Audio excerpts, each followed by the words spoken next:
Testing, 1, 2, 3.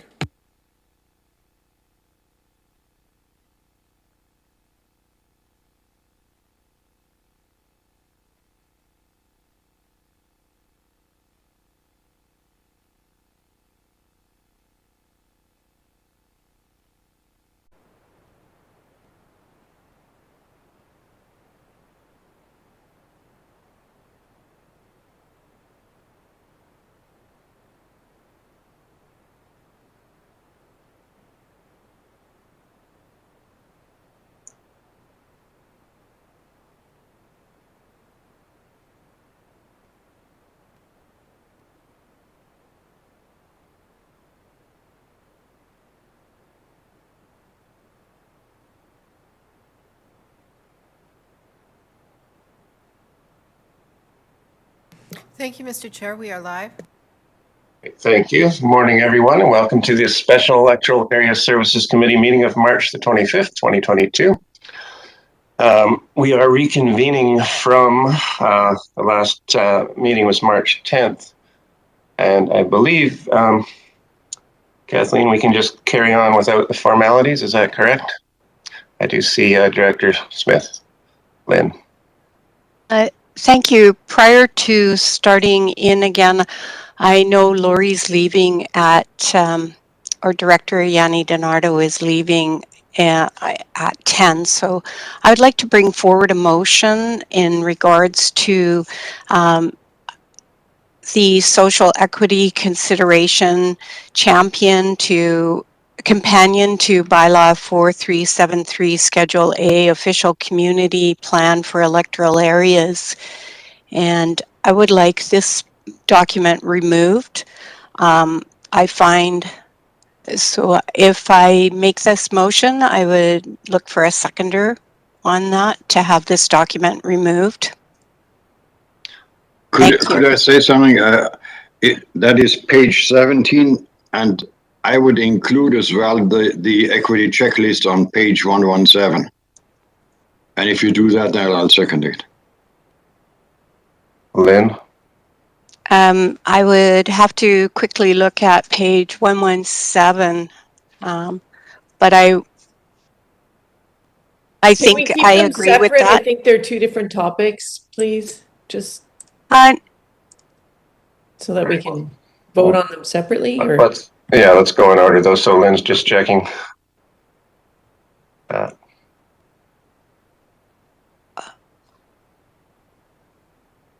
I think I'm okay with the 117 at this point, and maybe when we get to the end, we might reflect on that one. So can I have pardon? Would you like to just state it again then, Lynn? What is your motion? I recommend that document social equity considerations companion to bylaw 4373 Schedule A, official community plan for the electoral areas be removed. Okay. Is it deleted or removed? Deleted. Kathleen, either one. And Kathleen, okay. Okay, so the reason I... Sorry, Lynn, I'll get a seconder first. Does that make sense? Okay, Klaus, okay. Let's discuss that then. So I find that this document, I've spoken to this document in the past saying I find that there's portions of this document that just don't sit well with me as a director sitting at the CVRD and making land use decisions. I feel that as soon as you point out in a document things like Black, Indigenous, people of color, we've crossed the line there. I think that we need to be very respectful of all diversity within our communities. You look at what's with the situation in Ukraine, and though there may be an increase in immigration, and where will those people fit in? I think it's very important that we stick to very basics where we talk about socio-economic word. We include diversity, all-inclusive, economic. But I think as soon as we put things in that pin people down, that's not what our job is with land use. And I feel that there's some other wording in here that is offensive in some of the language that's put in here. I also feel that there's no way that wording to indicate that fair compensation, we just don't know what that looks like. And I think we're better to have everything be very simple and basic. And I would like this removed at this time. Thank you. Thank you. Further discussion? Lori? Go I ahead, just please. want, is this not something that I understand the intent, and I understand that there is, should be more. Sorry, Lori, you're fading out.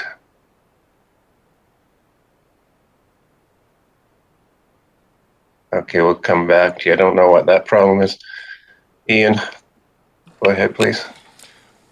Thank you, and more to process. I'll support this resolution. I think there's other material in this document that needs to be removed as well. But I thought we were going to be going through 7 and 8 and then maybe having a discussion. So what's the format here, Mr. Chair? Yeah, I was on the same. I was going to ask the same thing. I think it might be wisest to hold that motion, if it's okay with you, and till we're finished, and we've got maybe some general other things to discuss after we've done 7 and 8. Go ahead. Okay, see some hands. I saw Sierra and Ben, and then Ian again. Thank you. Perhaps we should just recommend that staff remove any of that language and then come back with a full document. And then I support this in theory, and although I'm sure we will have, and I do support having the language of inclusivity and including everyone, every shape and form, and making sure that there's no social consequences. But so perhaps we ask a staff to remove all that language, and then when we put it out to the community, if we see that language coming back, we figure out then how to incorporate it and what feels like the right amount and the right focus would be my suggestion. Okay, thank you.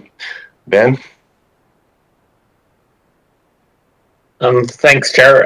I guess where I sit with this is that I'm wondering how much we really should be making adjustments like this and removing sections of draft that will go out to the community to get their feedback on it. So I'm really interested in the conversation, and I'm not sure where I land on the decision, but I have heard clearly from the consultant and from Ms. Breen that there are aspects of this that are important when we make land use decisions. So I'm trying to balance it between those things, and I think the community might want to try to balance that too. I would like to hear more from the consultant on this, or Ms. Breen, because I think maybe some of the language in this is what is concerning people, but the intent might be the right approach. So anyways, I'll maybe turn to Ms. Breen for an answer on that. Thank you, through the chair. So for clarity, the document that Director Smith is referring to is not part of the bylaw. It used to be part of the bylaw, and we removed it as a companion document. So that document is easily amended or removed in terms of going forward. In terms of amending Schedule A, we did also already work, Patrick and myself, at changing the language to go more from a must to considerations. So that particular document that the director is referring to is not part of the bylaw. Okay. And maybe Patrick can speak a little bit more to the actual document. In terms of changing that, I'll remind the directors that the process starts next week.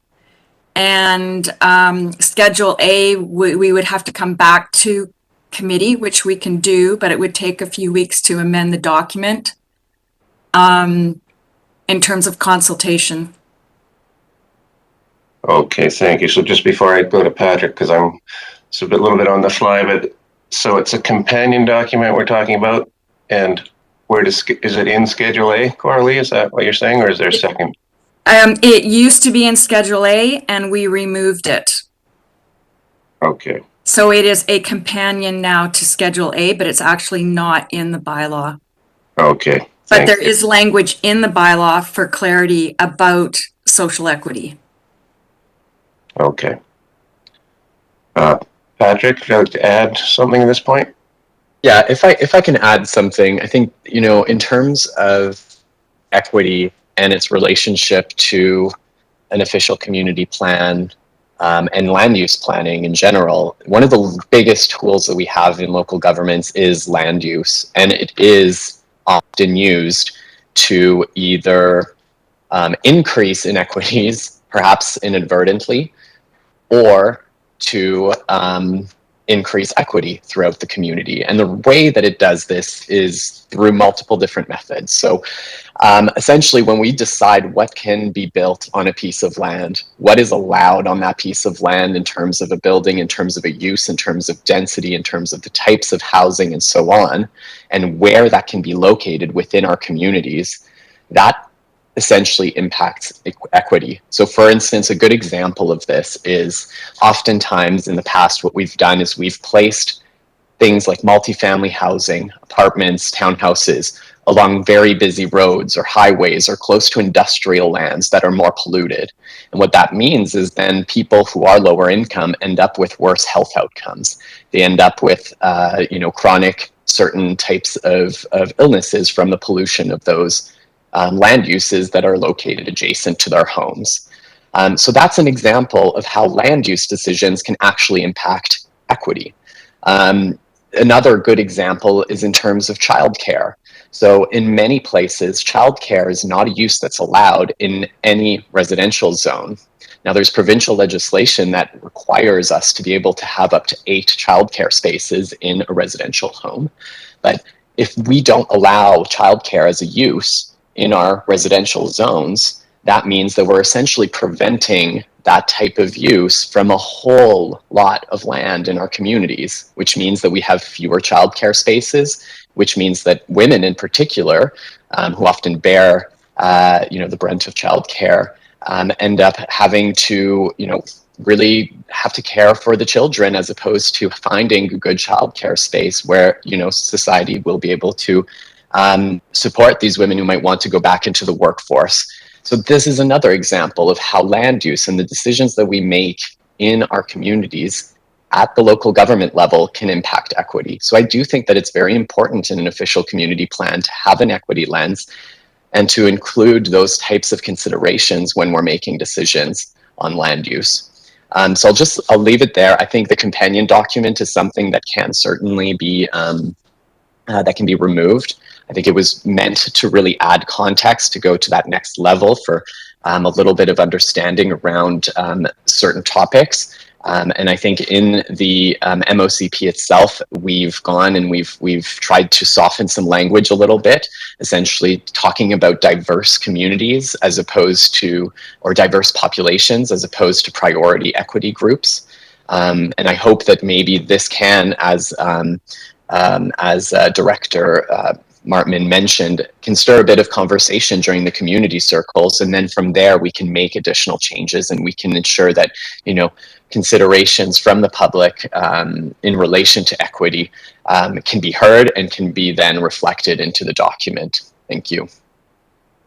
Okay, thank you. So I have quite a speakers list. So I got Klaus, Mike, Sierra, Ian, myself. We'll have to add Lori in, I think, when she manages to join us. So go ahead, Klaus. When we talk about presenting a bylaw or any document to the public, let's face it, the public will not ever suggest to take something out. The trend in the public is always to add. Yeah, we need this, and we need this, and we need this. So if we present a very let's say detailed and overly I don't know equity oriented document, the public is not going to take any of that out. So my suggestion would be, if we present a document to the public, it has to be as skinny as possible, because they will most likely add stuff in there, but they will not take it out. So if we go in the route as presenting it as it is, and then wait for the public to have their comments, most likely it'll get thicker. It won't be 122 pages, it'll be 146 or whatever. And so we can't win that way. I like to skin things down. There are sections in there that I cannot agree with. Just that's it. And then there are other sections that could be skinned down because it's language and it makes it look good, but it really is not needed. So anyway, that's my comment. Okay, thank you. So we'll go to Mike and then Sierra. Yeah, thanks, Blaise. And I'm pretty much on the same page as Klaus here. We are definitely going down a rabbit hole here. There are things in here which we really should not be interfering in. There's two things two words that have come up here that Ben used just now. The first one was intent. Anybody can take that word and have the disagreement on what the intent is actually there. That's a very dangerous one to use. It's so broad, whereas I will see the intent as one way, Ben may see it in a different way, Klaus will see it in a different way. And the equity part as well, with and the words that are used here straight away in step one, self-reflection. Reflect on your own social, such as race, gender, age. Race is coming into it again, gender is coming into it again. So would people like myself and Klaus, who are basically new immigrants with strange accents, are we included in that? Do we now say, well, I'm different, I'm special, I'm an immigrant here and I speak differently to you guys? Do we then say, I need special treatment because I want to build a house here and you won't let me because I am? And that's the dangerous, dangerous road to go down in there. And I fully agree with the things that Klaus and Lynn are saying here. We don't need this stuff, take it out. Okay, thank you. Sierra?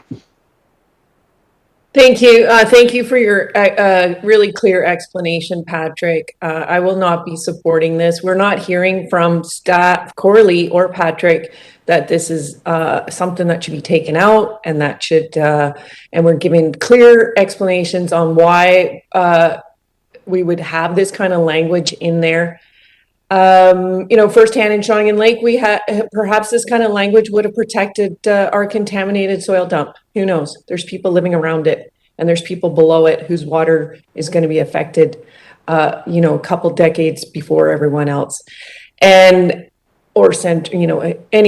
I think that this is, it's fine to leave this in. And I appreciate the explanation around certain consequences of land use decisions that could affect people. And this is not about singling out, giving special treatment to certain groups. This is about making really sound decisions. And we talk about a modernization and moving forward. So we need to use new ways of thinking and new language, new ways of approaching things. And I'm gonna remain with staff and consultants who are closer to this than we are. This is not a final draft, and we all want vibrant, inclusive communities that are going to move forward in the future, where everyone is has equal footing and equal opportunity to living a good life. So I'm going to not support this change. Thank you. Right. Thank you. So just before I go to round two, Director D, are you with us? Laurie? There we go. Want to try again? Oh, it doesn't. Oh, no video, no audio. Can IT help Lori? Should we take 5 minutes? Yeah, maybe we should. Are you trying anything, Laurie? Are you working on a plan? Okay, well, we won't hold the vote till we get you back, but we can carry on the discussion. Ian, you're next.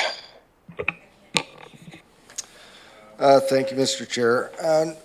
You know, I don't want to belabor, you know, all of the points, but I'm going to share just a little story around this. You know, I think that Director Acton just shared something about we want to have, you know, inclusive and, you know, inclusive and equal opportunity sort of communities. And we can very much simplify this. And, you know, even Patrick's explanation, you know, I don't know the exact words, but he made a very clear and simple statement and then went on and gave the explanation. What I see in this document is we have way too much explanation and not enough simplistic language as to what the intent of the document is. And the short story I want to share is that just as my previous virtually completed OCP in Area F was going to the public, we had some members of a neighboring APC come to our public hearing to review the document, and we were at a 32 pages plus maps, and the neighboring OCP was quite a bit bigger, and the folks that came and reviewed what we were looking at came in with a view as to ours just didn't cut it because it wasn't fulsome enough. But when we look at who the ultimate end user of this document is, and it's not very often going to be members of the general public, it's going to be people that are developing land or are doing things in our community, they will be the end users of this document. And at the end of the day, after our public hearing was done, the neighboring APC members were really quite impressed at the clarity and brevity of the document. And this is why I'm supportive of this. I think that the entire compendium can be summarized in a sentence or two or three. And that's where I want to go with this document. And I have to agree, if we send out a 122-page document to the community, it can only get bigger. It will not get smaller. Thank you.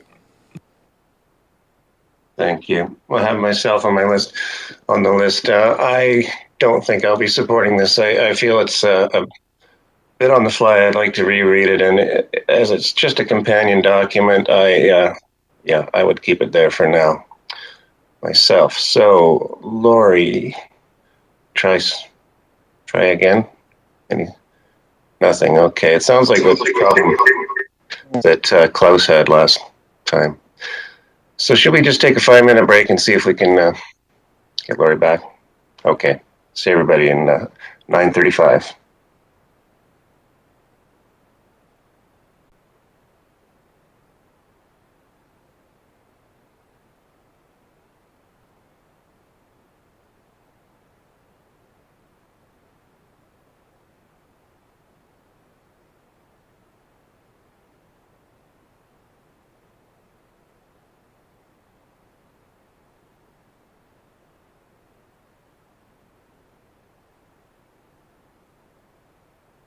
Thank you, Mr. Chair. We are live. Great, thank you, and welcome back. So we'll resume discussion, and I think Lori has her audio working.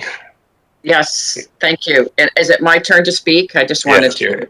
I was listening to a lot of it, and I have talked to Lynn about some of it. I understand some of the problems in the wording, but I also inclusive equity, accessibility is still something that I think needs to be in here. I'm not sure about the wording or too much wording, but I think that is something that we need to leave in. How much we want to put in, I'm not sure, but for me, yeah, that's just where I stand on that. I believe that it needs to be like inclusive, like those words, and how we put it in is important in a document. Okay, thank you. I'm sorry, I think Coralie has something to add. Thank you through the chair. For clarity to all the directors, the social equity companion document was removed from the website location of the draft bylaw 4373 after the March 2nd special ESC meeting. Thank you. Okay. So that has been removed already. Okay. So Ben, go ahead, please. I would be interested to get some more information from both the consultant and Coralie. I hear clearly about the community needs to have a voice. And then I hear the position that, well, if you give them a voice, they're just going to add, and this is going to be a very big document. And yet I don't see the correlation, or I don't see the connection, and maybe the consultants can help me, because I see the voice of the community being listened to, being heard, and being incorporated, but I'm not sure how that makes a bigger document. I see it refining the document, maybe even reducing the document. But I guess I'm interested because I'm hearing people with experience with this, and I'm hearing the consult. I just don't necessarily see the outcome. So maybe I can get some clarity on that. Okay. Patrick or Coralie? I can maybe answer that. So through the director or through the chair to Director Martman. I think, in terms of any kind of engagement process, I think we do look to refine documents. Some people will want to add, more policies related to certain topics. Some people will want to remove a lot of aspects of the plan as well, things that they might see as being a little too strict or too regulated. They might want to soften language. So I'm convinced that through this engagement process, we'll likely hear both of those types of opinions. And I think, as the consultant who's working on this document and in close, partnership with Coralie's team as well and her staff, it's our job to ensure that we keep the document at a size that is manageable, that is accessible to most folks. And so we would take direction from the directors, and if there is a sentiment that the document is too long, we can certainly find places within the document to again refine, remove, and ensure that the document is something that is accessible to folks. But it is, an OCP is an interesting document because there are multiple end users. There's CVRD staff who are going to be using this on a regular basis in assessing development applications that come in assessing the projects and the processes that they're undergoing for their own projects. It's also for developers who want to be able to read these policies and want to be able to try and hopefully address them through the development applications that they submit.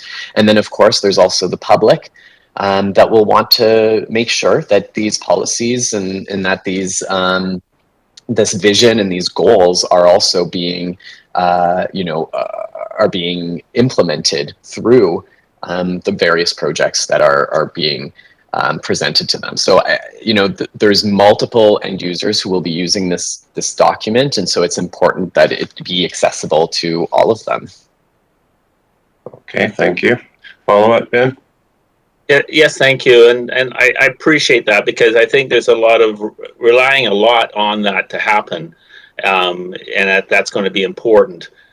I wanted to just speak from myself and from experience, because it's very different from the rest of you in terms of I haven't been a director for very long, but I do come from a background where both of my kids are of color.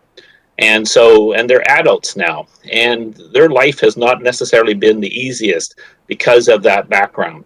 And so one of the things that I know is that, and I've learned from being with them, is that I'm looking through my lens of an old white guy.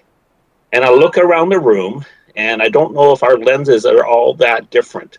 And that's where I think the voice of the community needs to be heard, because they will come back, or the community will come back with ideas that I just didn't see it through that lens.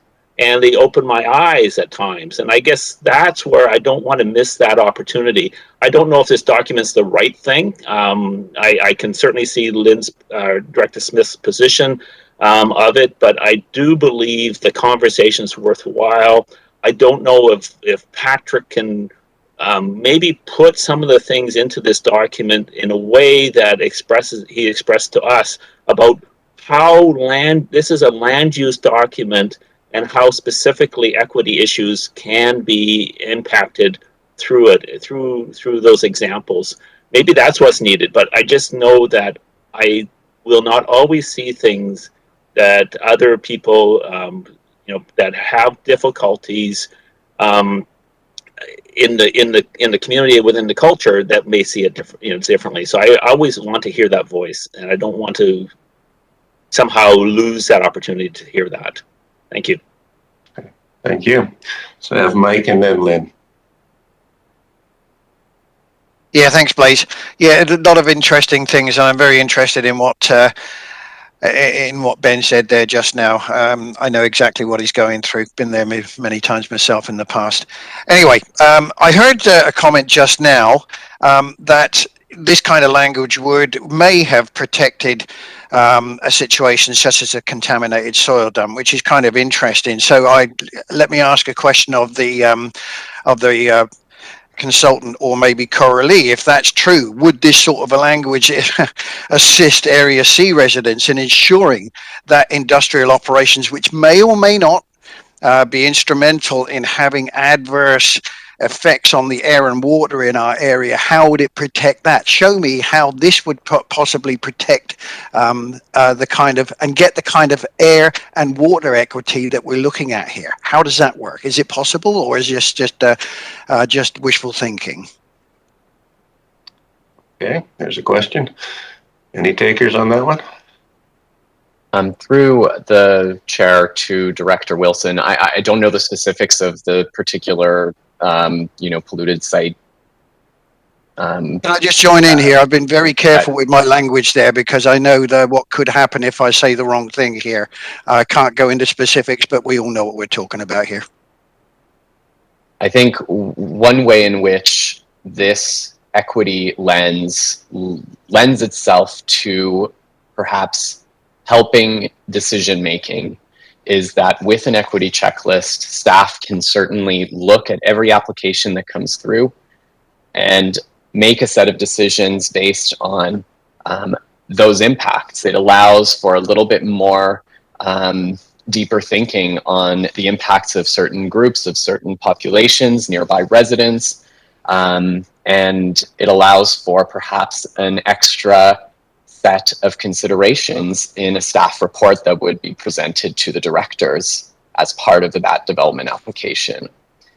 So I can't say whether or not it would specifically impact a particular project, but it's our hope that by including an equity checklist, it would ensure that staff, directors, and even the public might look at applications, might look at projects in a different lens and offer it a little bit more thought as it relates to how it might impact diverse communities.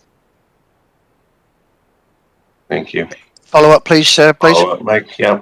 Yeah. Okay. Then so big document. Show me in the document where it says that the equities or inequities in the environmental, air pollution, water pollution, land pollution is it there, or have I missed it?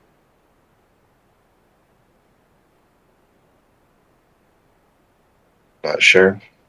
Patrick, if you had anything to add, or that's more rhetorical. Yeah, I can take a look into the document and point out several policies related to the natural environment, related to that policy chapter on protecting and restoring natural assets, that have been, that have an equity consideration or an equity priority sort of label attached to them.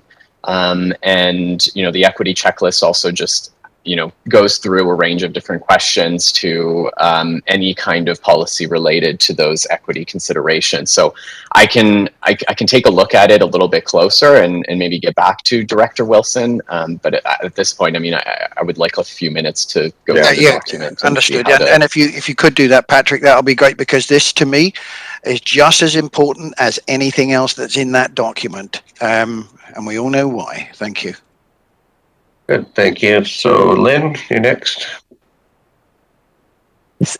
So I understand from Coralie that the companion document was removed at the beginning of March. I didn't understand that. I must have missed that at some point. I appreciate that.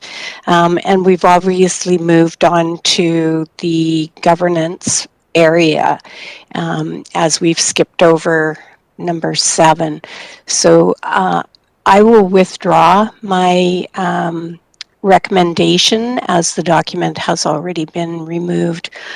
One of the things that I think is very important is that we don't refer to some people. It just bothers me to see specific colors included in CVRD documents, and I find that that's of concern to me. So if the seconder will also agree, I would like to remove my motion. Okay, I'll just check in with Kathleen procedurally. Thank you, Mr. Chair. The motion's been moved and seconded. It now belongs to the committee. So I would recommend that the committee vote and defeat it. Okay. I think we're ready to call the question then on that, if everyone's there. So on Lynn's motion, all in favor? Lynn, was that your hand? No. Opposed? Motion defeated. There we go. Thank you. So let's move on then to the, I believe it's chapter 7 that is next on our agenda. Okay. Patrick? Thank you. So I'll just share my screen here.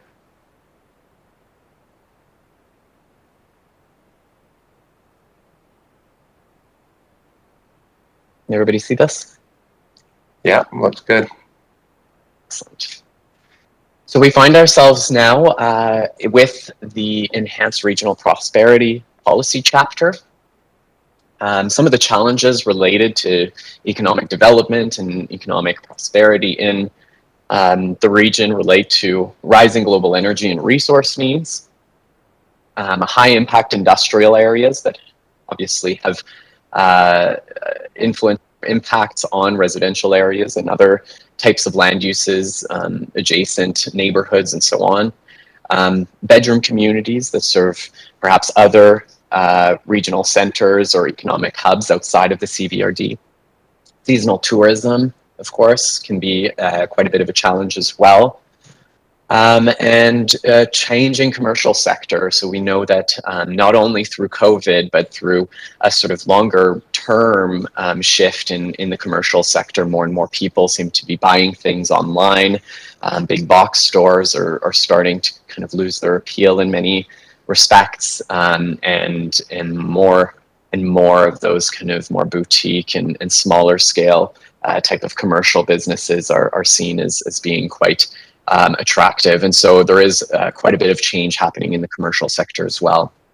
In terms of objectives, the key objectives in this chapter relate to providing an adequate amount of employment lands to meet the growing population of the CVRD and encouraging emerging, innovative, circular, and green economies in the region.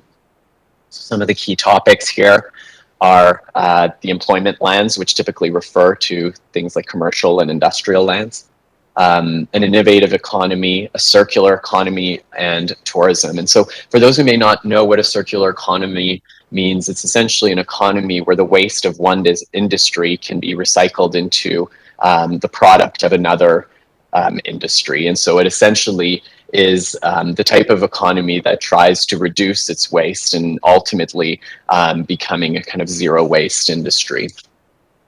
So some of the sample policies that relate to this policy chapter include, in terms of employment lands, encouraging the outmigration of heavy industry from the Coxila industrial park to a less sensitive area, supporting a diversity of commercial and light industrial uses that provide living wage employment and contribute to the local economy. Explore economic development partnerships with local First Nations that are mutually beneficial, and support initiatives including things like the Malahat Business Park and the Chemainus Waterfront Plan at Oyster Bay as examples. In terms of an innovative and circular economy, we have policies related to improving connectivity of internet services to underserved communities, hopefully to a national standard, which is currently a 500 downloads, 50 download speed, 10 upload speed, and LTE service. Encouraging businesses and development that attract and maintain a highly skilled workforce, and supportive rehabilitation of resource-based activities to an appropriate after use. So things like viable agricultural land or reforestation that's compatible with nearby environment and land uses. Tourism as well. So there's a few policies here that we're highlighting. So encouraging the growth of tourism as a keystone industry that can help the region diversify its economy, and protecting those scenic landscapes alongside highways and rural routes to support the tourism sector. So again, these are just sample policies. There's quite a few more in the actual document.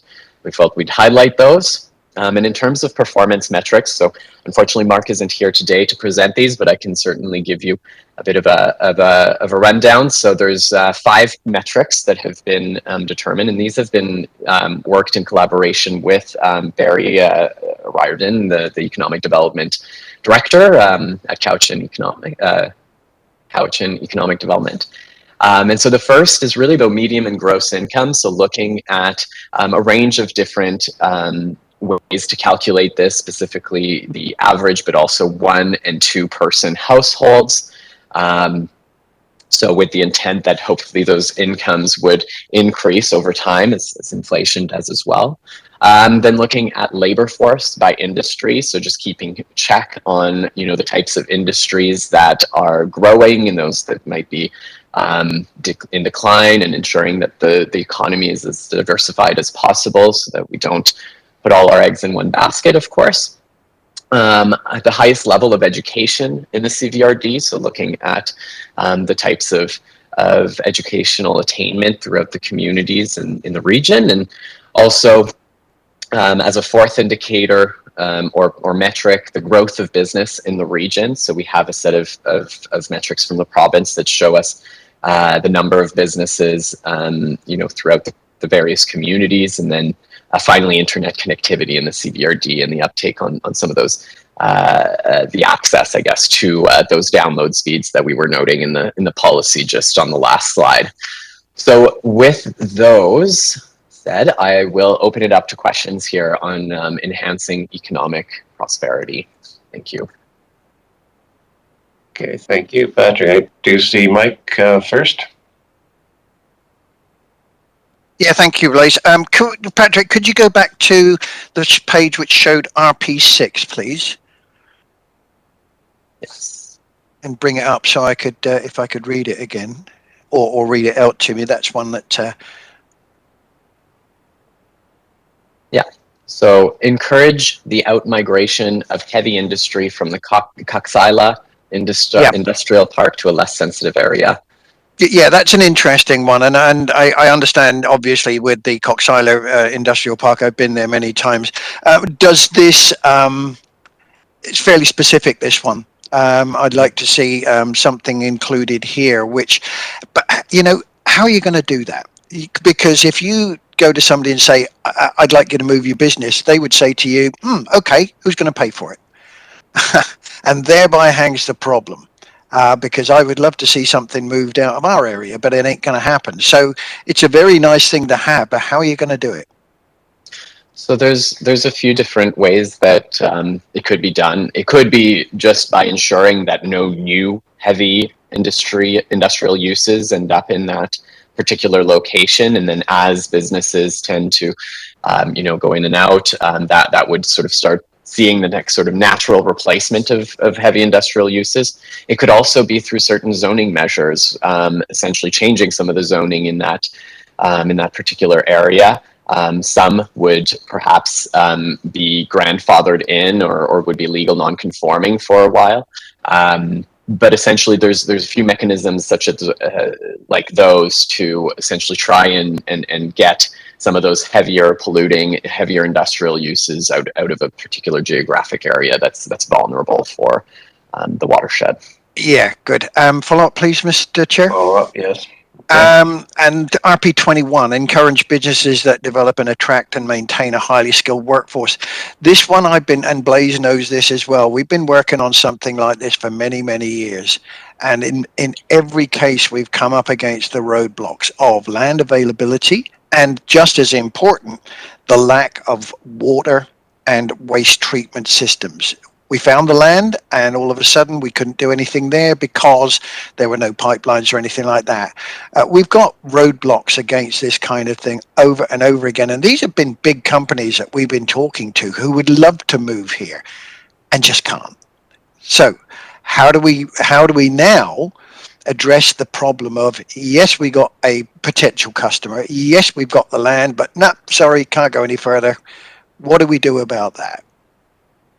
I mean, through the chair to Director Wilson, this is a challenge for multiple different aspects of the modernized official community plan, whether it's affordable housing, multifamily housing, or as you mentioned, certain types of businesses and certain types of industrial development and so on, right? If we don't have the servicing, if we don't have the ability to service some of these heavier uses or some of these perhaps commercial and industrial lands, then it's not going to happen, of course. So we do certainly need to ensure that the policy framework, at least in the first chapter or the second chapter around infrastructure servicing and managing infrastructure and servicing, is aligned with some of these strategies, because otherwise it just won't happen. So I would agree with you. That is infrastructure, servicing, pipes, water, all of it, it's necessary for this type of policy.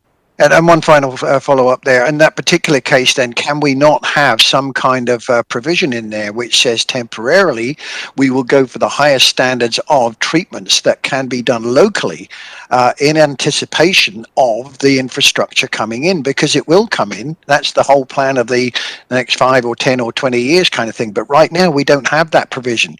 It says, nope, can't do it. End of story. Stop. So is there anything in there which says that we can seriously look at high quality treatment systems which are online and will then transfer over to a different system when it comes along?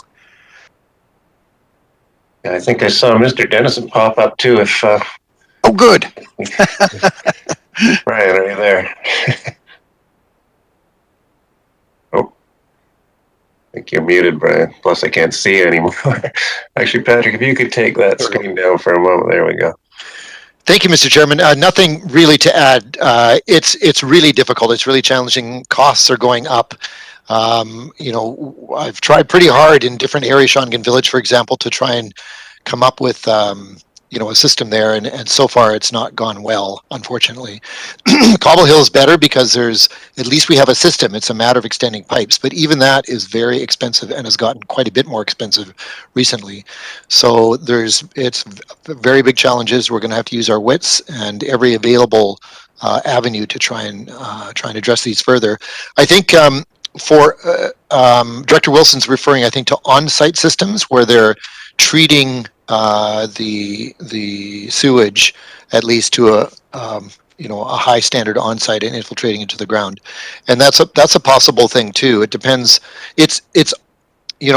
it's difficult because we have this Class A standard, and it's expensive to build and to operate. It's very hard. They're very hard to meet standards, like to meet the Class A requirements consistently with a small system. I mean, if you look at throughout BC, hardly any major, urban centers or anything meet a Class A standard. Almost nobody does.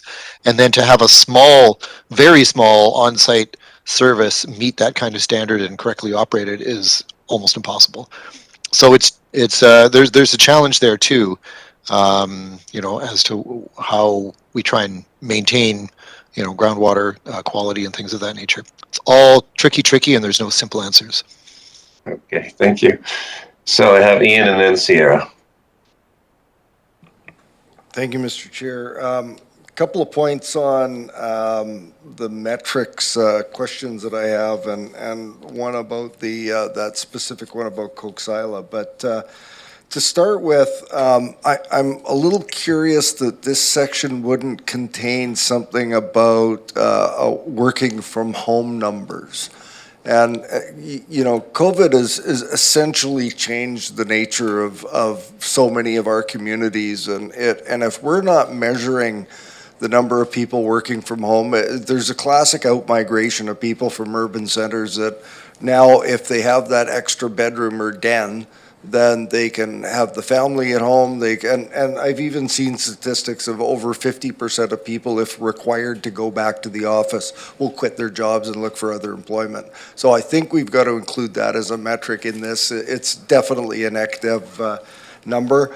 I know that we've done accommodation, but I think the short-term rental, we have to figure out a way to measure it, because there's people that are doing that for purely economic reasons. They can make a killing in the short-term rental market, and that's an economic thing versus a lifestyle thing. And lastly, and it's on the note about the Coxsila, and I've been here long enough to have seen the regional district go after down zoning or changing zoning on properties that were, that small. They were a former mill, or they were former something, right in residential areas. And now that's deemed to be a desirable thing, because you can live, work, and play right in your own community. But we went after a lot of small industrial properties that were contiguous to communities, and now they're residential zoned. So now people have to travel from their homes to various different workplaces. So I'm a little concerned that we're saying we're going to encourage industry out of certain areas. Once they leave, and maybe that's the ultimate goal, is to drive industry out of that particularly sensitive area, but we've got a huge shortage of light industrial lands in this area, and I don't see how we can start saying, but we don't want it there. We don't have the other places for them to go to, and I've got an extreme shortage of that in my electoral area for supportive of different industries. So I know that was a bit long, but 3 areas there. Thanks. Thank you. So Patrick? Yeah, if I may, through the chair to Director Morrison, I think the intent here and the land use map shows that those lands remain industrial. So it's not about changing necessarily the greater use. It's really about perhaps an evolution of the industrial nature of those lands. So from something that is perhaps a little bit heavier impact to something that might be a bit less. So something that's less polluting, something that's more sort of a business park style, or a lighter industry. So I think that's where it is, because the land use map still says these are industrial lands. Okay. All right, thank you. So I'll turn to Sierra and then Lynn. Thank you. I guess, to me, this document is really about a can-do document. What is possible? What do we want to see? It's not, right now is not our role to find out how or that can't happen. I truly believe the engineers are going to get us out of so many messes that we're in currently today, that we'll be in a better place in 20 years. And so focusing and highlighting these industrial lands, I think, is important. To Director Wilson, I have some ideas happy to share with you, and how to move certain industries out of certain areas. It does happen. Perfect example would be D&D. So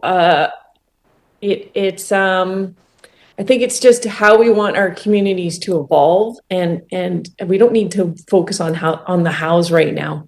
This is just an overarching document that helps guide development and people who can affect change in our communities. And I feel like we're going down some rabbit holes sometimes during this meeting. Thank you. Okay, thank you. So I notice we've lost Lori, but we've gained Allison. Well, hi, Allison. Welcome. We're on number 6, economics. Thanks. Can I just? Yeah. I apologize for being late. I forgot all about it. Okay, glad we reached you. So I've got Lynn next on the list. Thank you. So I have a question on RP 25, and through the chair to possibly Patrick. It says support storage space for deconstruction and material reuse markets. Is that a junkyard situation that we then get into with neighbors around it? So I'm just a little bit concerned about that one. And I do have another question or comment. Okay, Patrick. So these types of uses or spaces are intended to be, as we see more and more redevelopment happening, what happens is there's the deconstruction of homes to build new homes. And so the idea is that if we have a specific sort of dedicated place where we can store some of the materials that are being deconstructed from that redevelopment, we can then reuse that material for construction elsewhere. And so it is certainly a space where we can recycle materials through those redevelopment processes. Follow up, would that be in a encouraged in an industrial section, so that we don't have it placed? And then I had one other topic I would like to. Schools and school closures. Schools bring employment to the communities. They're well-paid jobs. They make it walkability for the students. The school staff can also live locally. One of the things that happened in Saltaire is the school district closed down the school, and then all of a sudden we had all the children on buses going to school. We lost that employment within the community and good paying jobs. And I think that we need to also have something in here in relationship to the school districts when it comes to employment on lands, that we're looking for, we are looking for those positions. We're looking for within the communities, encourage schools within communities, because otherwise it takes away from a community when they do close these schools and take the students and the employment away. And I don't see anything in here for anything to do with school districts. Thank you. Patrick? Yeah, I think so. Maybe to answer the first question, yes, certainly this type of storage space would likely be located within an industrial or perhaps a sort of mixed employment type of land. So perhaps commercial, industrial, light industrial type of space. It wouldn't, that sort of depends a little bit on the definition in the zones. So, something that certainly can be looked at in the zoning bylaw update.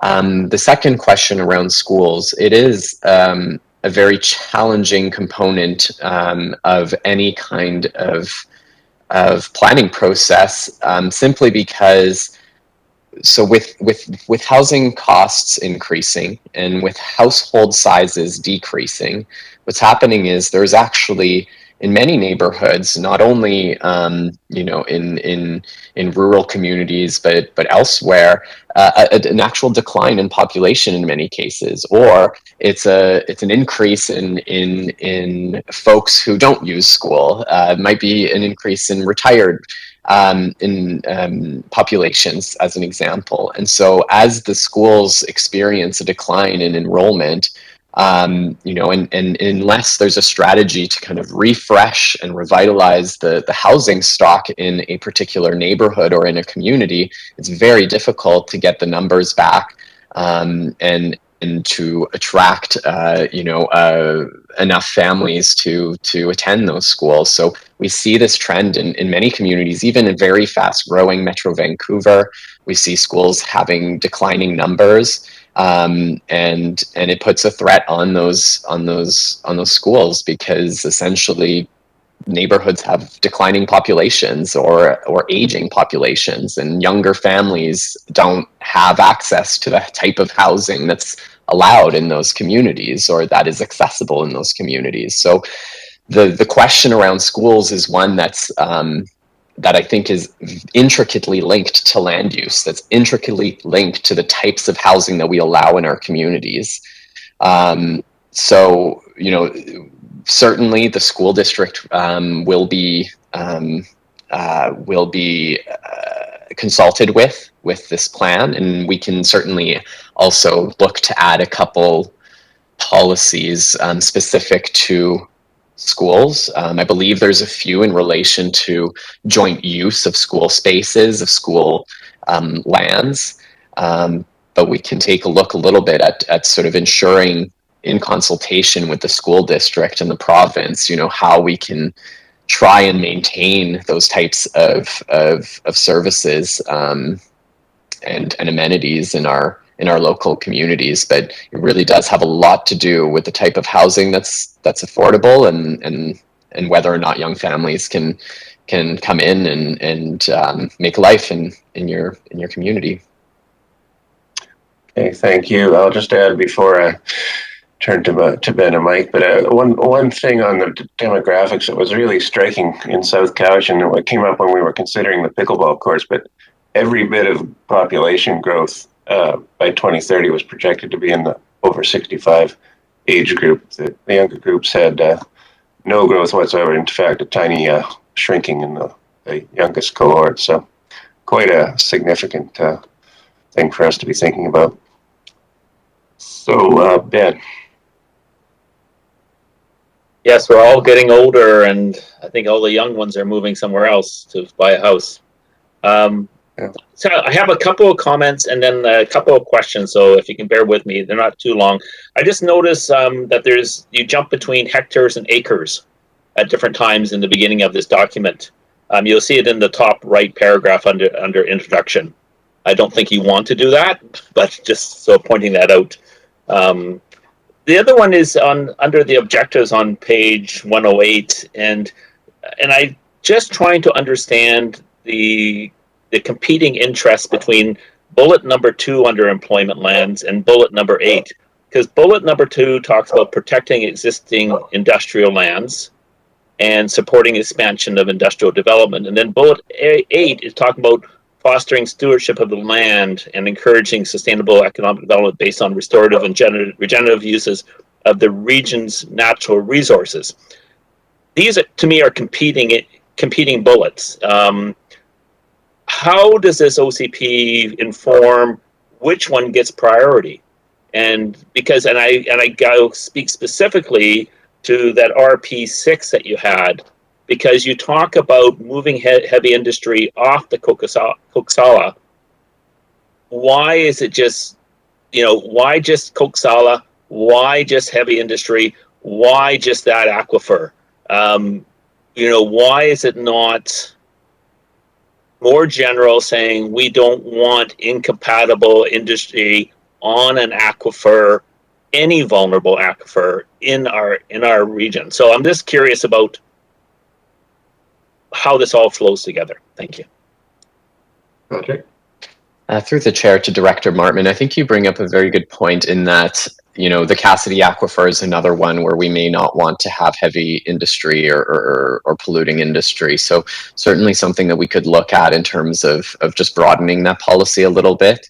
I think, you know, to your first point around perhaps a conflict or a tension between those two bullet points, I would say that protecting industrial lands themselves is more about ensuring that we have those employment lands. It's not a statement around the types of industry or the types of businesses that set foot in those industrial lands.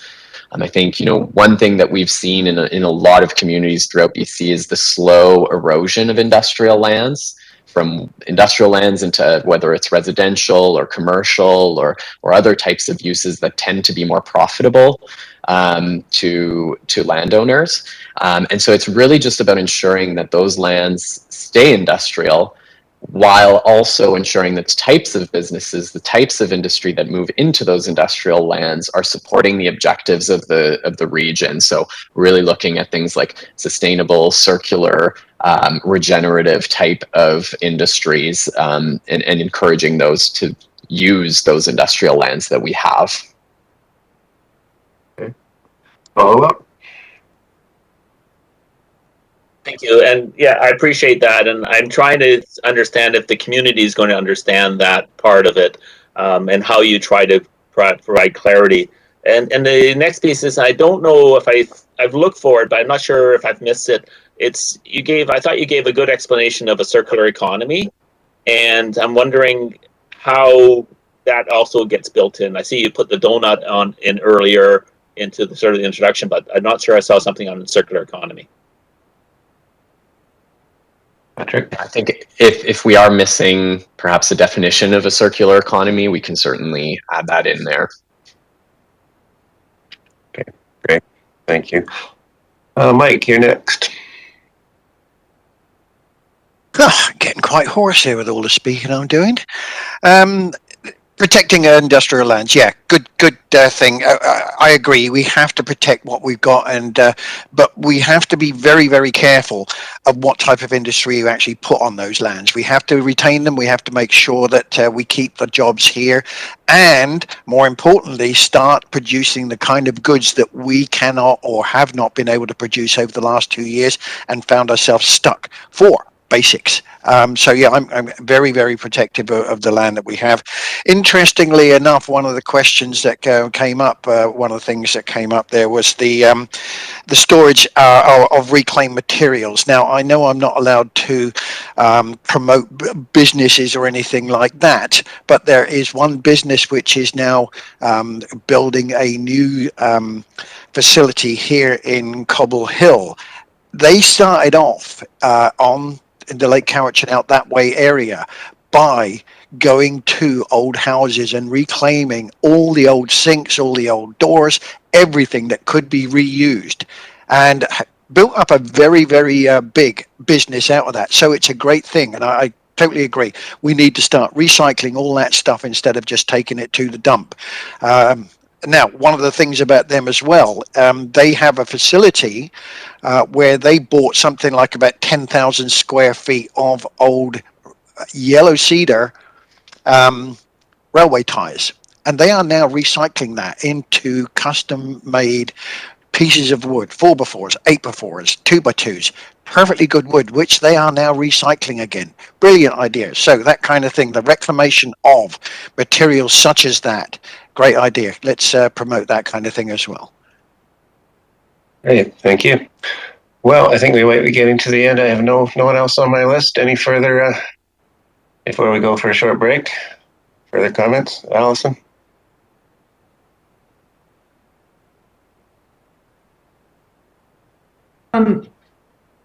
I was wondering about exploring incentives, either financial or through bonus density, for office space in villages.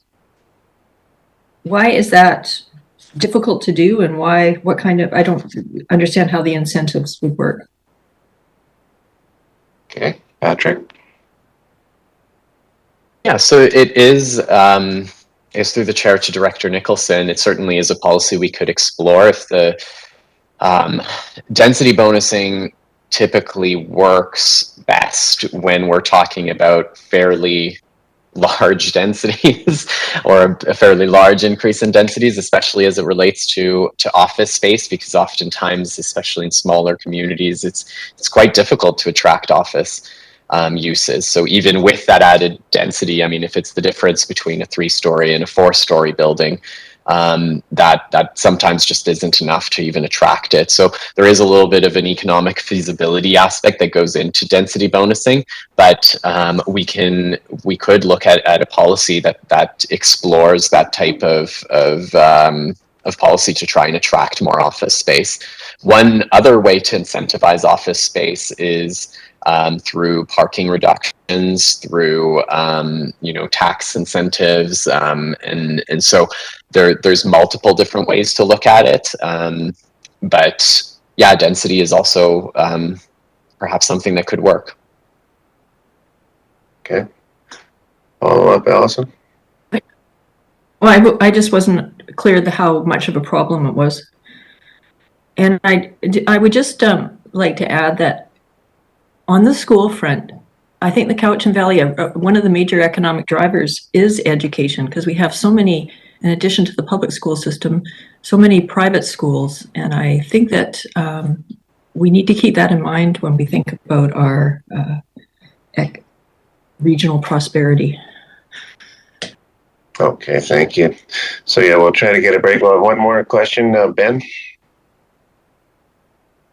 Thanks, and I also noted I had a question about RP 27, and that's around I guess it's the verb that you have, expect, and I don't know if I see a lot of that used, but I would have more than an expectation, I think, of heavy industry in terms of minimizing impact, and then maybe Director Wilson would also as well.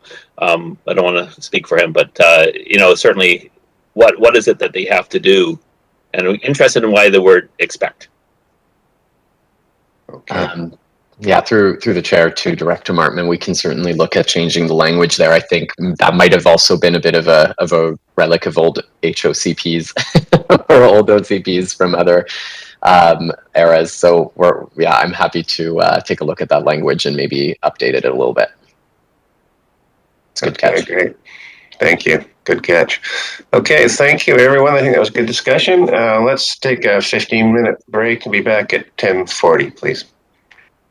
See you then.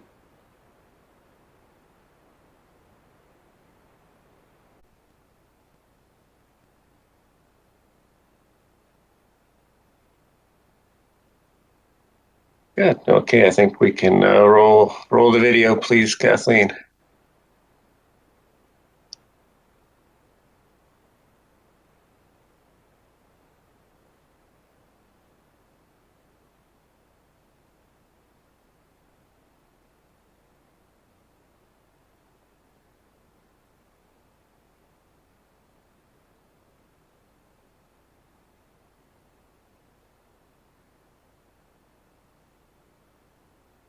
Thank you, Mr. Chair. We are live. Okay, thank you. Welcome back, everyone. So I think we're now ready to move into the final chapter in our long workshop series, Chapter 8, Governance. So Patrick, I'll turn it over to you again. Everyone, I apologize. I think there's a bit of construction happening in the building, so I hope that doesn't interfere too much with the sound quality on this on my feed at least. But I'll just share my screen and we can get started on the final few slides here.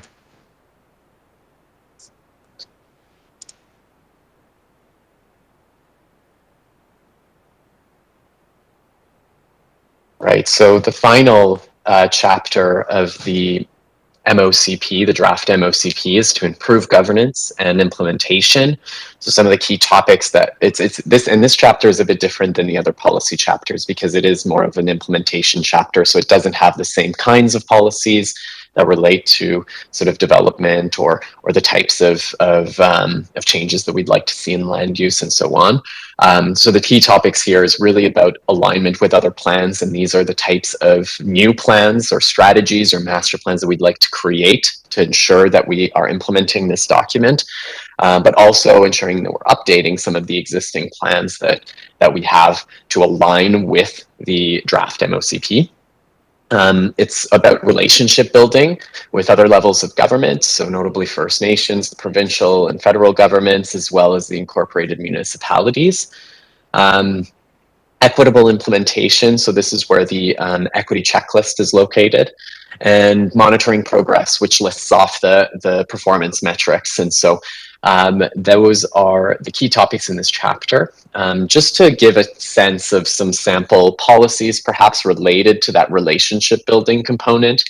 So with First Nations, obviously to continue to build and maintain relationships with the local First Nations in the Cowichan Valley, to use United Nations Declaration on the Rights of Indigenous Peoples as a framework of minimum standards for advancing reconciliation with local First Nations. So UNDRIP is certainly something that the province has now adopted, and many local governments are starting to assess how to actually apply UNDRIP to their local processes. Exploring the establishment of memorandums of understanding, so MOUs, with each of the local First Nations to proceed towards shared interests and common goals.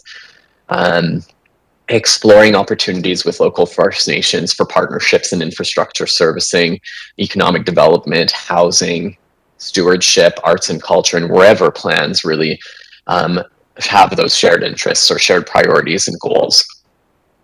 With the province, so obviously working with them on matters that are within their jurisdiction. This is really important in relation to MOTI, transportation issues, BC Transit, BC Housing, and the Agricultural Land Commission, as well as the Ministry of Agriculture. So obviously this isn't an extensive list or a comprehensive list, but it is certainly giving examples of where that is perhaps most important. In terms of the federal government, really working with them on things like the foreshore, the Department of Fisheries and Ocean, water courses, and looking at that marine and foreshore environment and the cross-jurisdictional matters that sort of emerge out of those spaces, and the Ministry of Environment as well, to protect species at risk and those natural assets by building and expanding on the Species at Risk Act safety net. And then finally, obviously, also incorporated municipalities, so collaborating with the four of them to ensure alignment of visions and goals between our OCPs throughout the region. So there's no metrics in this particular chapter, because this is the chapter that essentially holds all of the performance metrics. So I'll leave it there, and I'm happy to take any questions. Okay, thank you. So there we go. Okay, I see Mike. Then Ian.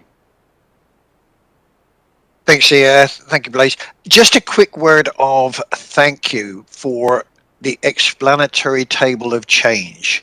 That is probably one of the most useful documents that's in here at the moment, because it lists everything that has been changed since we've talked about. And it really is very good. Thank you for including that one. Great, thank you. Great, thank you. Ian. Thank you, Mr. Chair. So I don't know who wants to take this question, but I'm often wondering how our corporate strategic plan relates to many of our other documents, and you've got a list of the various different plans to update or plans to create, and this is a document that can be changed. I think it's important that there be some sympathies with the corporate strategic plan. Now I don't see the corporate strategic plan mentioned here, but that will be a document that will last, say, on average 4 years.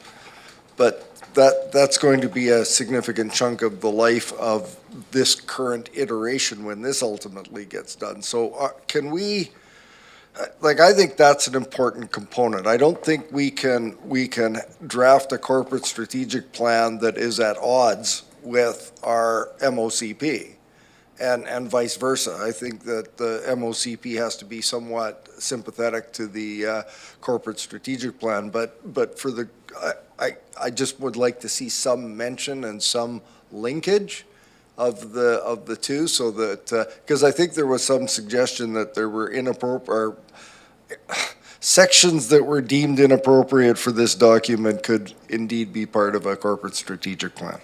Any thoughts on that, Patrick? Or Ms. Breen? Who would like to take that? Through the chair to Director Morrison, I think we can certainly add some language that mentions the corporate strategic plan. Obviously, you know, that type of plan kind of changes with each election. You know, ideally there would be alignment between the two. It's not to say that, you know, the corporate strategic plan can't perhaps prioritize certain parts or kind of, you know, expand a little bit, or, you know, even, you know, look at things that are outside of the OCP's, you know, jurisdiction or boundaries, right? So I think we can add some language stating that, you know, ideally there would be some alignment between those two, while also respecting, obviously, the mandate of the elected directors. Okay, that's fine. Okay, Allison? Thank you. Plans to create, I think that under the natural asset framework, you say including watershed management plans, but you know, it all should say including ecosystem protection strategy, because that's really the foundation for your natural asset framework. I think on the relationship building front, this First Nations, you know, we really need to focus, at least in the short term, on more meaningful referral process. It is just not working from my perspective when we have to, when we're dealing with important decisions. And what comes to mind are things like the estuary, the application that came in on the causeway and the estuary. That has regional significance and really important significance to Cowichan tribes. We should have a process in place for dealing with, you know, significant referral things that is more of a meaningful consultation process. And if we have that up front, then when things come along, it makes it easier. I would also add, under the provincial government, I really think you missed the boat on not mentioning water.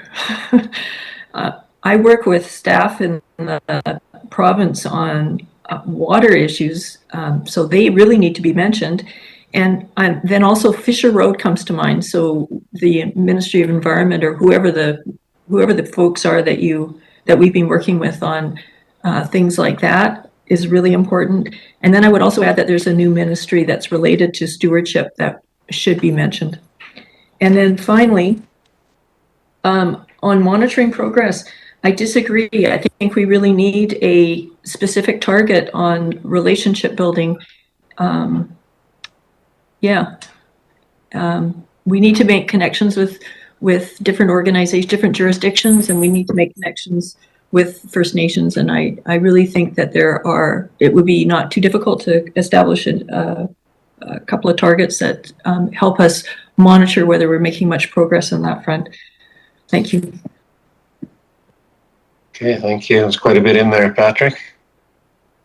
Yeah, no, and through the chair to Director Nicholson, I take all those comments and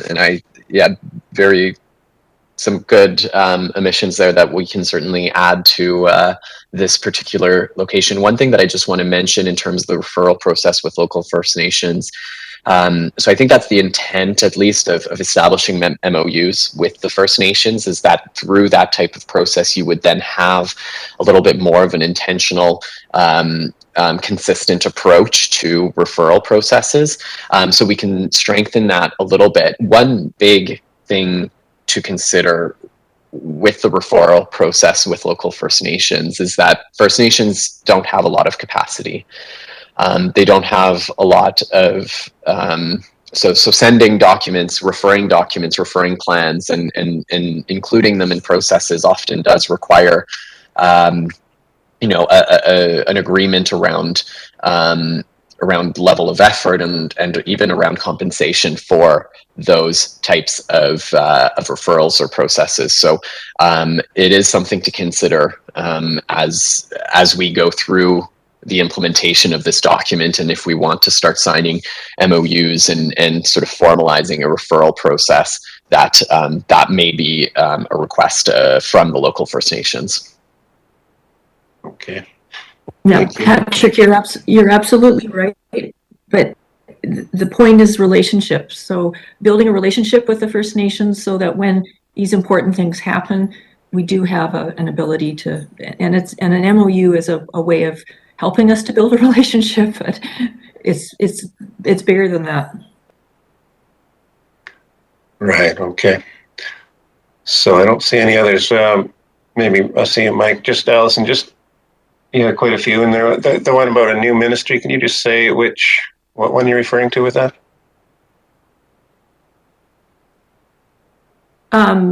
Yeah, Minister Osborne's new ministry. I can't remember the name of it, but it's got stewardship in the name. It was announced not a couple of weeks ago. Yeah, Josie Osborne's the minister. Okay, thank you. Mike? Yeah, thank you, Blaise. Alison just jogged the old memory here, where I was saying thank you very much for the table, and I forgot to mention which part of the table I'm particularly pleased with, which is on page 6 of the that table there, March 10th, 2022, 2.2. Added monitor groundwater quality to policy MI5 on the protection of aquifers.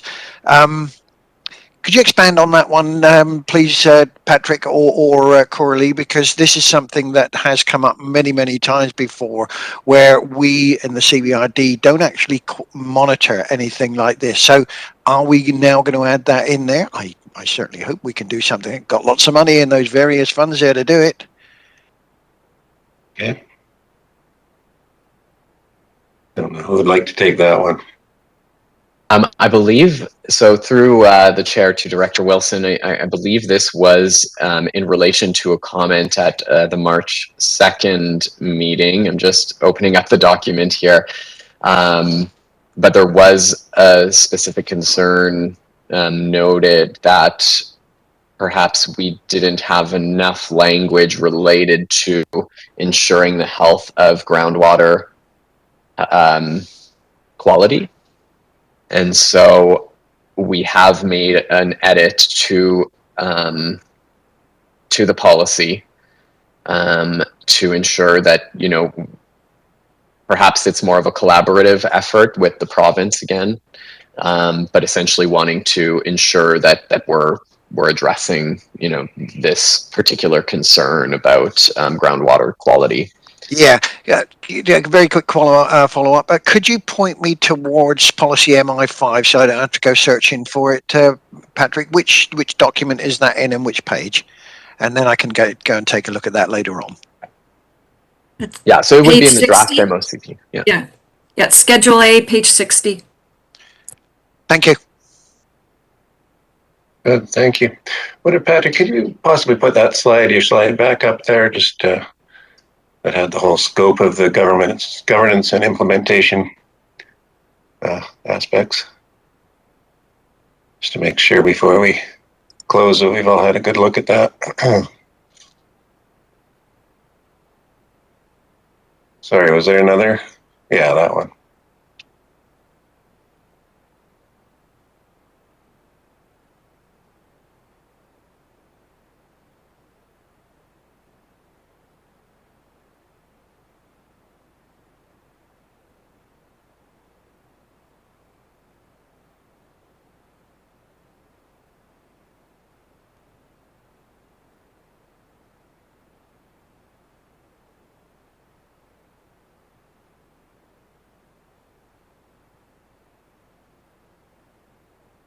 Yeah, okay. Gives us a good idea of the scope of the task at hand. And if you could just, I don't see any other hands. Oh, I do see now. Okay, Lynn, go ahead, please. Thank you very much. One of the things that I noticed in the relationship building is you haven't included Islands Trust in this document. And then I'd just like to make a comment about a lot of the metrics and some of those documents. There isn't an indication when it comes to Area G whether it includes Area G Saltaire only, or does it include Area G Saltaire Gulf Islands? And most of the statistics that are included are inclusive of the Gulf Islands. And maybe there should be a note to indicate when it comes to that for all of those documents, because they're inclusive of the region, but they don't divide out electoral area G Saltaire specifically. Thank you.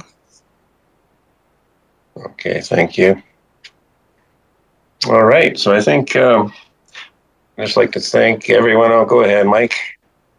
Yeah, sorry about this. I've just been looking at the aquifer, MI5 there. Would it be possible? It says establish aquifer protection development permit areas for aquifers with community water supplies and monitor groundwater quality. This is a very important one here, not just for community water supplies, but that which lies above there. Is there any way that we can expand or say what we're going to be doing to monitor those groundwater supplies? I know it's in conjunction with the province, but Blaise will know that I've had to seek extra help in order to get that done. So is there any way that we can include something in there which expands on how we independently can look at monitoring groundwater supplies? Through the chair to Director Wilson, we can certainly take a look at and consult with CVRD staff to see what would be the best course of action in their reviews to monitor groundwater supply. Yeah, I don't have an answer specifically on how to do it at this point. Brian, did you want to? Well, I could just say we do have the function, Mr. Chairman, the water monitoring quality, function that Kate Miller looks after in environment. And I know that they've done some work that way. So it is possible to address that more vigorously through that function. I'm not sure. I can't really speak for what she's doing currently or what's been funded or not funded. I don't know those details, but certainly the function exists. So we do have a mechanism to try and pursue that. Yeah, thank you, Brian. And that's what I'm looking for here. We do have the ability, we do have the function, and we do have the funds. So if we could expand something on there, Patrick, that would be great. And Coralie, of course. Thank you. Thank you. Ian. Thank you, Mr. Chair. I think I heard you maybe trying to get wrapped up here, and I was just wondering when we might have an opportunity to perhaps pose some general questions of staff and our consultant before we turn this over and it goes out to the public. Okay, well, I think good point. We can take a few moments now. Klaus, did you want to on that, or were you? Yeah, I've got one I'd like to toss out there. So I'm trying to relate back to something that was said earlier, and that this is a document that will help to guide staff in decisions on what will be included for us as ultimate decision makers. And I've seen enough over the years that the staff reports that we get that are on land use decisions are longer and more detailed and have more complex information in them in some cases. And I know that prior to the HOCP and this exercise here, I think I had 3 or 4 development permits in my electoral area, which meant that staff reports were generally fairly short and succinct. Other electoral areas have a lot more development permits. So by their very nature, they're a lot longer, a lot more complex. So do we have an area by area analysis, or can we get an analysis that shows what we would be looking at as far as exposure to development permits or inclusion of development permits pre HOCP and MOCP versus post? Because the more development permit areas you put in, you are going to, by their very nature, if there's applicability within that particular application, going to make the staff reports longer. I'm not saying that that's inherently a bad thing, but I do know, and I'm just comments from the provincial government lately, they are wanting to see streamlining. The DAPR process that they're involved in, I've even heard comments by ministers saying that if we don't get streamlined, if we don't shorten up our timelines, they're going to do it for us. So that's where I'm going with this is if we're not able to be concise and precise in what our processes are, we might be told to make them that way. So a number of questions in there. Any general comment? Perhaps Ms. Breen might have a comment on that as well. Okay, any comments from staff or?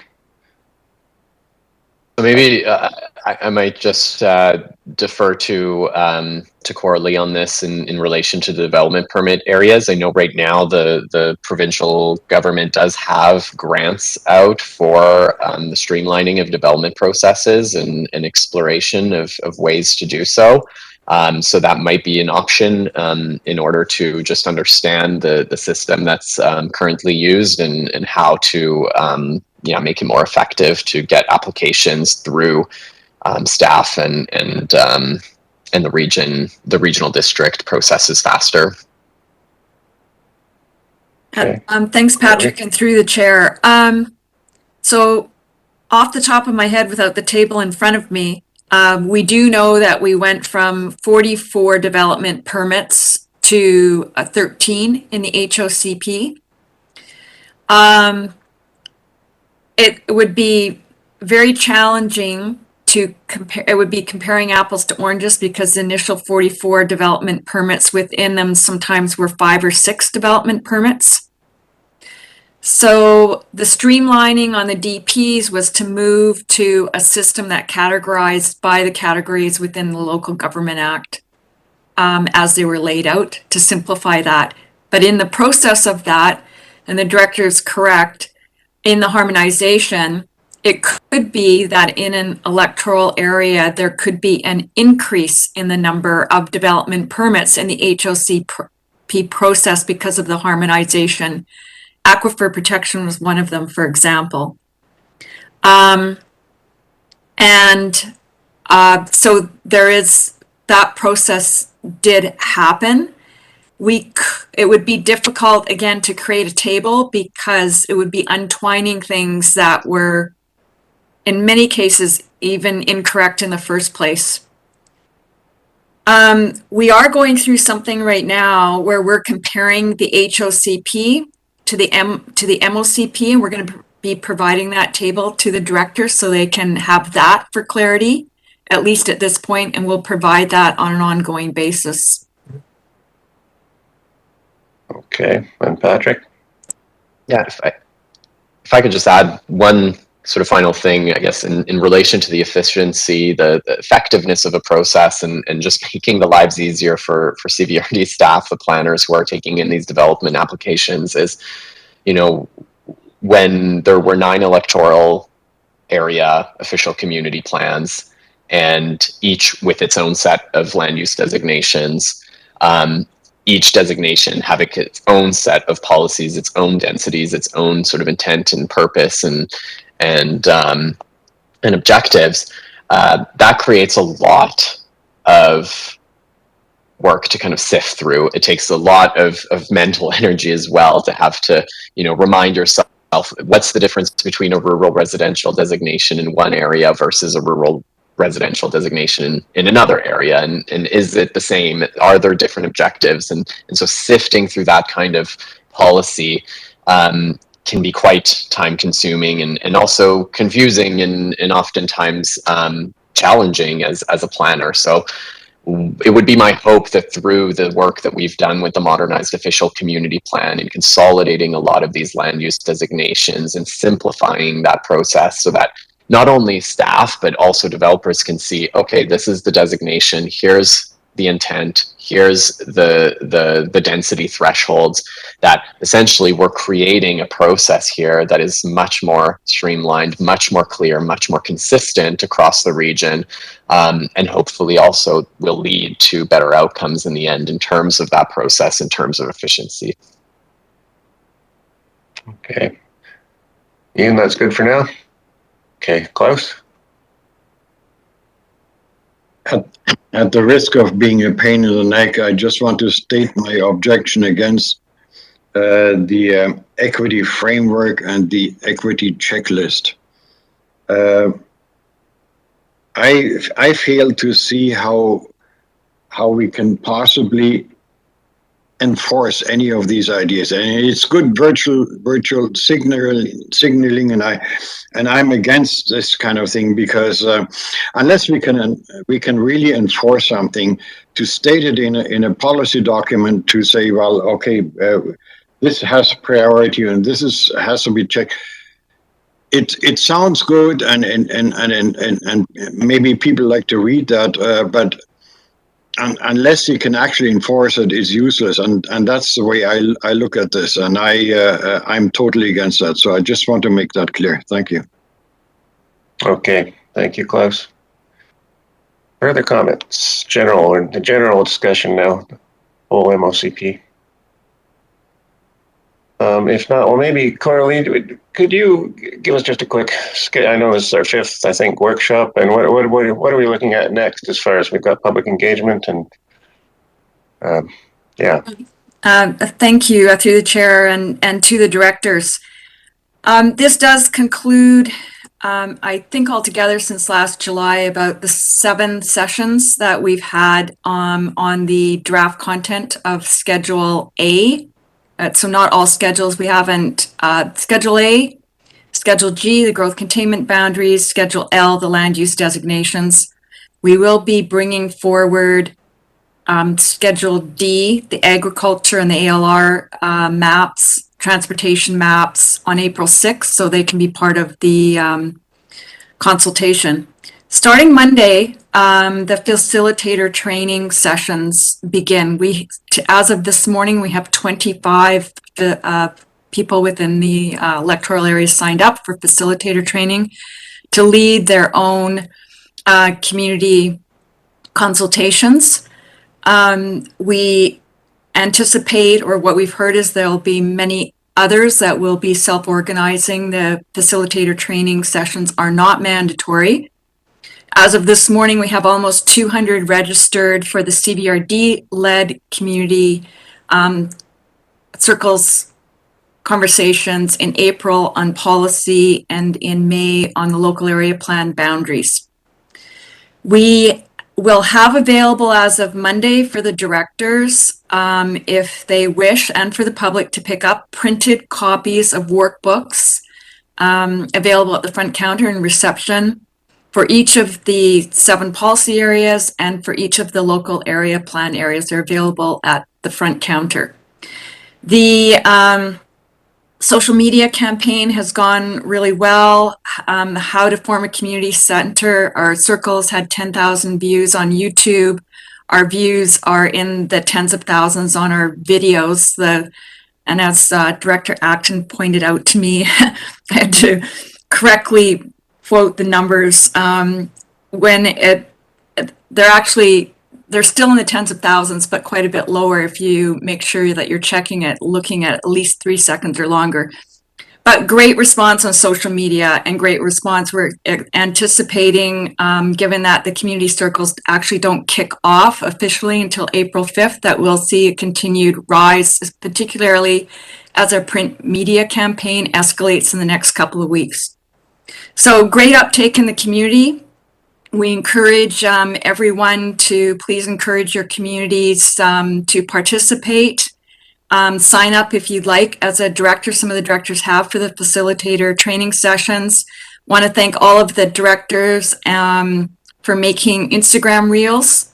They've been a lot of fun, the ones that have participated in those, and they're out circulating. I see several of you on here who have done that in the community. So we're on a really good upswing, and we're really looking forward to the community response to the draft. We have lots of time now to have those conversations and work through the document. And the expectation is that after the ideas fair, in which we present those ideas coming from the community on June 17th, that we will then go to work as staff and consultants on refining the document, which doesn't necessarily mean an enlarged document, but refining the document and coming back to you. Probably it'll be early September or sometime in August, because it will take us a few months to go through that material.